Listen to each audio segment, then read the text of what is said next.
नमस्कार. आपल्या सगळ्यांचे महाराष्ट्र सोशल न्यूज चॅनलमध्ये हार्दिक स्वागत. चला वळूया तर एका नवीन बातमीकडे. आजची बातमी. मुंबई-आग्रा महामार्गावरील लळिंग घाटात पहाटेच्या सुमारास झालेल्या अपघातात 6 जणांचा मृत्यू झाला असून यात एका टोल कर्मचाऱ्याचा देखील मृत्यू झाला आहे. या घटनेनंतर टोल नाक्यावरील कर्मचाऱ्यांनी आक्रमक भूमिका घेत रस्ता रोको आंदोलन केले.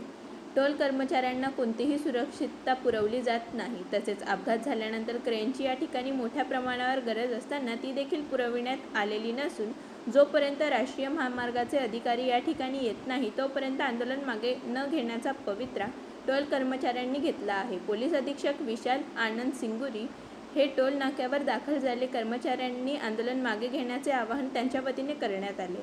राष्ट्रीय महामार्ग प्राधिकरण आणि टोल कर्मचारी यांच्या समन्वयातून त्यांचे प्रश्न सोडविण्याचे आश्वासन पोलीस अधीक्षकांनी दिल्यानंतर हे आंदोलन मागे घेण्यात आले. कोण काय करल, प्रशासन काय करल, राष्ट्रीय महामार्ग, भारतीय राष्ट्रीय महामार्ग या लोकांनी आम्ही गेल्या 15 दिवसापासून त्यांच्याकडे न्यायाची भीक मागू राहिलो. साहेब, आम्हाला सर्व कर्मचाऱ्यांना कामावर घ्या.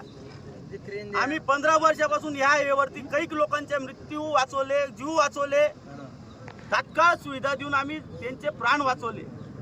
आज राष्ट्रीय महामार्गाने जे 15 दिवसापासून आमचं आंदोलन चालू आहे त्यांनी आम्हाला फक्त पुढं ढकलत करून त्या गोष्टीचं नुसतं आश्वासन दिलं. परंतु 70 कर्मचारी होते, 80 कर्मचारी होते. आम्ही जवळजवळ लेबर कमिशनर साहेबांकडे केस दाखल केलेली असूनही आज त्यांनी आमच्या कोणत्याच पाठपुरावे केले नाही. एका कॉन्ट्रॅक्टरनी घेतल्या कारणानं त्यांची काय गोचळ मचळ चालू आहे ते आम्हाला माहीत नाही. साहेब, आज त्यांनी राष्ट्रीय महामार्गावरती पुरी सुविधा, रिकव्हरी व्हॅन, ॲम्ब्युलन्स, फायर या ॲम्ब्युलन्स होती, परंतु रिकव्हरी व्हॅन आज किंवा हॅड्रा तिथं राहिला असता आमच्या सोबतीला, तर आज तो जो व्यक्ती अडकलेला होता त्याला 10 मिनिटांमध्ये मोजून आम्ही काढलो असतो.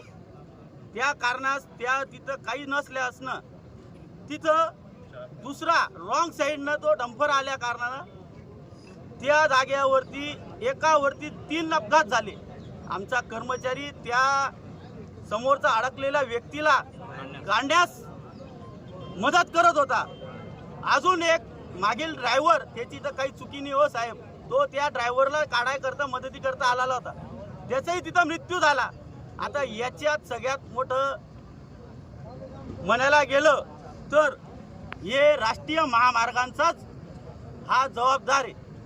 कारण पीडी साहेब सगळ्यात मोठा जबाबदार पीडी साहेब यांनी आतापर्यंत या टेंडरची सगळी सेटलमेंट होऊन गेली असते, सर्व कर्मचाऱ्यांना कामावर घेऊन घेतलं असतं, तर आज या हायवेवरती रिकव्हरी व्हॅन, फायर, ॲम्ब्युलन्स, हॅड्रा या सगळ्या गोष्टी राहिल्या असत्या.